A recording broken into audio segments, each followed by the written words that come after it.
Bipolar Barbie here. Now, if you missed my live feed last night, well, sucked in because it was so much fun. I really enjoyed talking to you guys, and yeah, I'm thinking of doing a live feed now on Facebook and on my Instagram once a week. So I'll try and do that at a time that suits like the majority of you guys.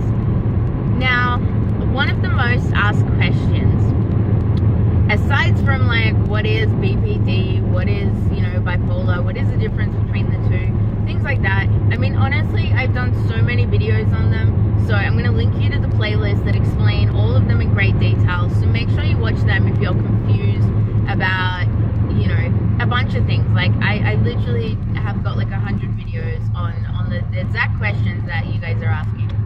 But another really commonly asked question was, how did I get diagnosed?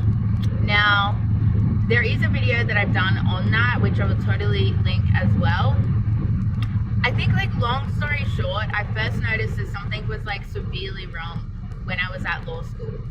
After my best friend's mother died, who was sort of like a surrogate mother to me, she was the person that took me in when like no one else did.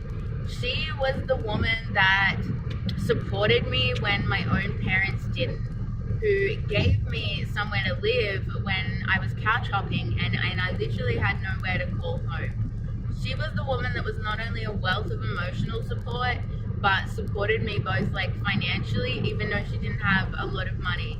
After she died, at her funeral, she had 4 daughters, but they referred to me as the 5th daughter, which I found really incredible. I love every single girl in that family, so if you were watching, Alice, Grace, like Maggie, you guys really are like sisters to me, and the fact that you have been in my life for so many years, I honestly cannot thank you guys enough. So I went off to law school, which for a long time I wasn't even sure if I was going to finish high school because I had to work full time to support myself. I didn't really have anywhere stable to live, so I honestly thought that my schooling would go down the drain, like, because of the amount of shit that I had going on. But anyway, I was at law school, and yeah, things got really bad. My best friend's mom dying actually triggered like my first full-blown manic episode. Things were like out of control. Honestly, I didn't know what was going on. I felt like suddenly I was just dropped in the middle of the ocean. I had no idea how I got there. I just knew that something was severely wrong. I think that was the moment that I sort of lost my sanity, and I don't think you realize what you have until it's gone. You don't realize how valuable a stable state of mind is until it's gone. And I think that's half the reason people stigmatize mental illness, because they don't know what it's like to lose your own mind.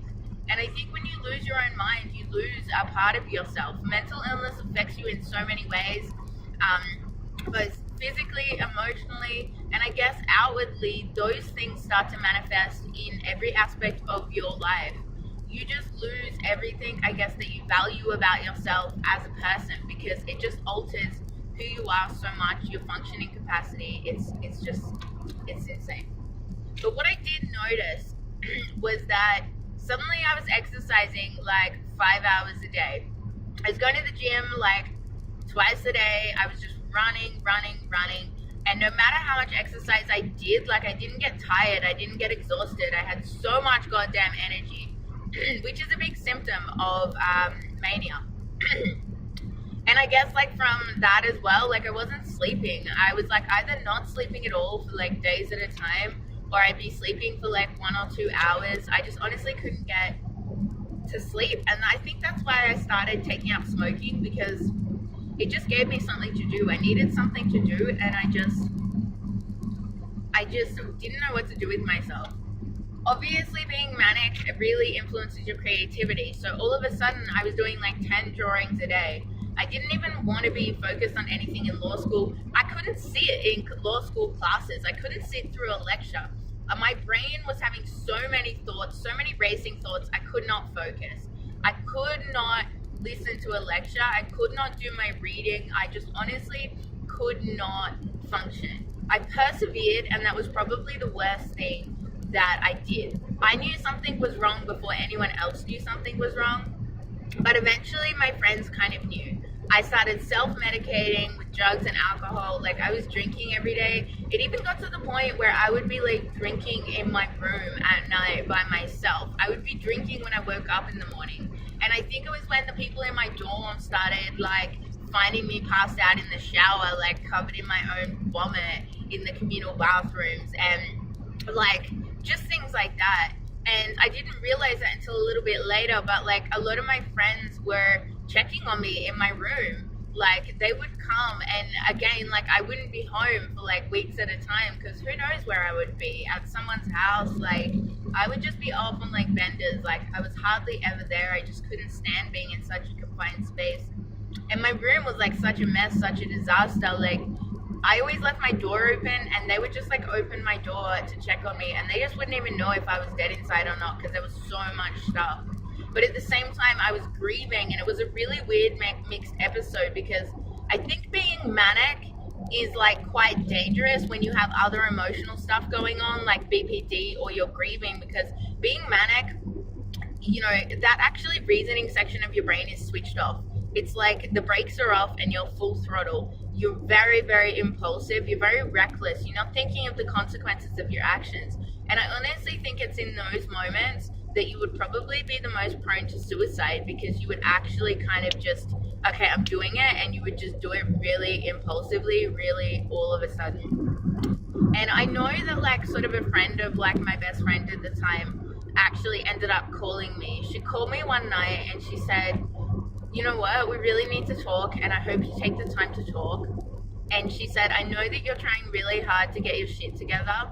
She said, but at the same time, I don't think you're understanding how much this is affecting the rest of us.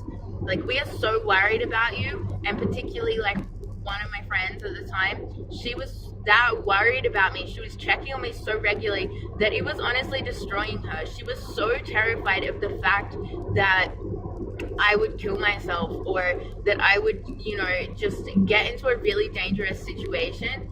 And she said, like, if you're not going to do it for yourself, then please do it for the rest of us, everyone else that cares about you, because we, like, seeing you struggle is destroying every single one of us. And I think that was a really big turning point in my life. I mean, I had definitely gone to the uni doctor, who basically told me that I was suffering depression and anxiety, put me on antidepressants. The first antidepressants that I was on made me a zombie. I didn't like that. So then I was on sleeping pills, and I was on like another antidepressant as well at the time.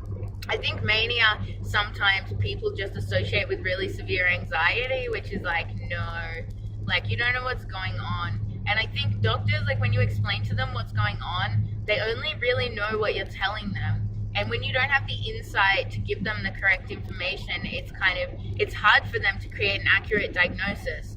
At the same time, people just kept saying to me, oh, you just need to see the counselor, you just need to see the grief counselor. So I was doing things like that, but it really wasn't getting like any better. So I was on those antidepressants for like a really long time. And I guess, you know, 3 or 4 months later, my mania stopped, and I went into a really low depression.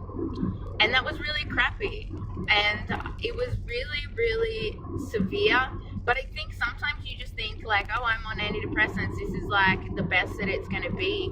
You don't kind of realize like how bad it is. And I remember like reaching out to family, like particularly my mom and dad, and I told them that I wasn't okay. I think at the time, like, I didn't know what to do. I didn't know where to turn. Like, I'd gone to doctors and therapists, but like, nobody thinks that mental illness is going to happen to them. I certainly didn't think it was going to happen to me. And I didn't know anyone that had ever suffered a mental illness, in the sense that nobody talked about it. I didn't know what was the first steps in treating mental illness. I didn't know how to get to like where I wanted to go. And that was terrifying. And honestly, I thought my parents would support me, they would help me. And I guess people use the excuse, oh, well, we didn't know how to help you. Well, that's a shitty excuse. I didn't even know how to help myself, but it would have been amazing if I didn't have to figure it out on my own. If someone had been there and gone, okay, well, let's figure this out together. But I think so many people are terrified of it, they just don't. The most heartbreaking things that I heard was my dad basically telling me that, you know, I wasn't mentally ill, that I was making it all up. he suffered depression and anxiety, and I think that was really hard because he was comparing my issues to his depression and anxiety, and he thought that he had a handle on it, so he was trying to give helpful advice, but it was really unhelpful. In doing that, he was really undermining my struggle, making me feel like I just wasn't doing a good enough job, that I wasn't just trying. And still to this day, he thinks that none of this would have happened if I had just taken his advice. I think what he didn't understand is that I was taking his advice, it just wasn't working. My mother though, I remember like she called me a few times and I was trying to tell her that something was wrong. When she asked me how I was doing, I said, look, I'm really not okay. And one day she just said to me, I don't want to hear that. Please stop telling me that. And to be honest, that infuriated me so much. I was so hurt by that. I stopped talking to my mother. I basically stopped talking to all of them because it just hurt so much. And they just weren't there. They really did, I guess, as a borderline as well, which I didn't know at the time, like that fear of abandonment. I think that is the greatest form of rejection and abandonment that you could suffer if you're diagnosed with other mental illnesses as well as borderline. And I guess from there, like I moved to Melbourne and I was going to art school, and again I reached out to counselors and therapists and GPs. The GP that I was seeing originally at the uni was so shit. I saw about 3 different ones and I was in tears absolutely every single time that I left their offices. They basically told me that there was nothing wrong with me, that I was making it all up. Like one day I was in their offices begging and I went, you know what, I'm scared to catch the train home because I honestly just think I'm going to throw myself in front of a train. It's all I can think about every single day. And they didn't help me at all. So I left uni. I ended up just being in my house. I had Northie as a puppy and I literally just stayed home with him and just didn't leave my house for about like 6 months. So that was really hard, and I kept reaching out. Like, honestly, I don't know why I kept reaching out. I guess I just realized that I couldn't live like this anymore, and I was determined to find another way, because I just honestly didn't accept that this was all that there was out there. I never did.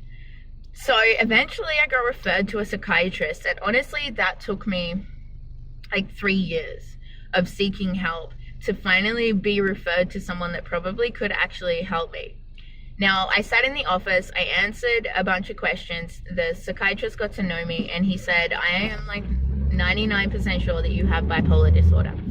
So then I was like on bipolar medication. I saw him probably like 4 times, and I think for a long time my recovery was slowed down by the fact that I couldn't afford appointments and I couldn't get myself there, that I was really just like not well enough to you leave my house and get to appointments. So that was really hard. And the other thing is, like, appointments generally have to be booked like 6 months in advance, which is absolutely ridiculous.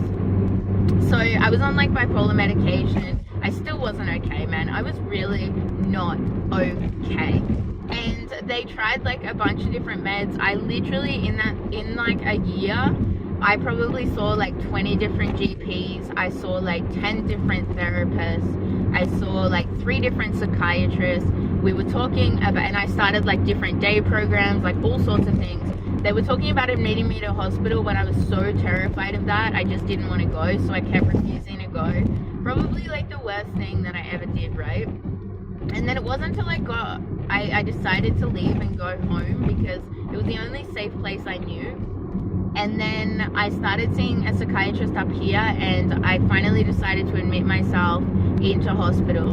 And that was like really incredible for me. It was very eye-opening. They diagnosed me with bipolar and generalized anxiety. I was on a bunch of meds and I was kind of well at the time. The trouble is, this illusion of wellness is really difficult when you have a mood disorder, because in some, like, I guess from like September to January, I do really, really well, because that for me is my up phase. Like, seasonal affective bipolar is like when the sun is shining, when it's summer, I feel really good. My mood really increases. The rest of the 9 months of the year, like, I'm depressed and it's really, really shit. So I was doing well for a little bit until suddenly I wasn't again. And I was reaching out to, again, doctors that just honestly could not help me, and it was so ridiculous. And then finally I got onto Headspace Australia, a youth organization, and they honestly, from the moment I walked into their office, they were just a wealth of support. Like, they saved my life. seeing GPs there, therapists, like social workers, like everything. They changed my life for a really long time. I tried many different medications, many different methods of like getting help, and they did help a lot, but you know, I still wasn't okay in lots of ways. I really should have admitted myself into hospital again, but I didn't, because I just I didn't have my health insurance paid up, and I was really struggling financially. I think the hardest bit is, like, people say to me, oh, my medication didn't work. Well, yeah, you know what? My medication didn't work as well. I tried about like 20 different medications until I found the right ones, the right combination of medications. And I needed that because having different mental illnesses, premenstrual dysphoric disorder, borderline personality disorder, generalized anxiety disorder, and bipolar disorder, they kind of all have like different treatment methods. So you might be treating one, like my bipolar was under control for a while, but like my borderline wasn't, my anxiety wasn't, and my PMDD most certainly wasn't. So I think it was only this year I started to figure out what I thought the best treatment was based on things that I'd done in the past. Then I had the really difficult task of convincing doctors that that is the best way for me to go, because they didn't believe it. And that was really frustrating, because I'm like, I know that these things work. Please, let's just give it a go. And they're kind of like, oh no, we decide what we're going to do with you. Like, seriously, guys. So my last hospital admission was incredibly amazing. I finally got my psychiatrist to listen to me, and she put me on the medication that I wanted to be put on. And guess what? I am doing fucking amazing, guys. So it's been a long ass journey, but I didn't give up. And I'm not just talking about suicide.